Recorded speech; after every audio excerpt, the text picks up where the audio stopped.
ഈ ആയത്ത് ഒരു മനുഷ്യൻ ഓതി ഒറ്റ പ്രാവശ്യം, ഇന്നല്ലാഹ വ മലായികതഹു യുസല്ലൂന അലൻ നബി യാ അയ്യുഹല്ലദീന ആമനൂ സ്വല്ലു അലൈഹി വസല്ലിമൂ തസ്ലീമാ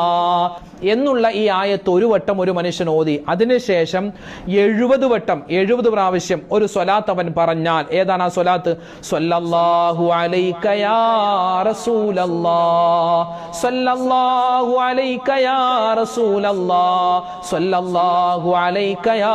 റസൂലല്ലാഹ് എന്നുള്ള ഈ ഒരു ചെറിയ സ്വലാത്ത് 70 വട്ടം ഒരു മനുഷ്യൻ പറഞ്ഞാൽ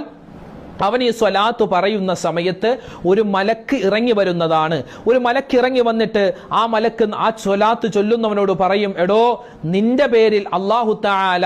റഹ്മത്ത് ചെയ്തിരിക്കുകയാണ്, നിന്റെ ആവശ്യങ്ങൾ അല്ലാഹുവിനോട് നീ പറഞ്ഞോളി, നിന്റെ ആവശ്യങ്ങൾ അല്ലാഹു പൂർത്തീകരിച്ചു തരുന്നതാണ്, നിന്റെ ദുആ അല്ലാഹു തആല സ്വീകരിക്കുന്നതാണ്.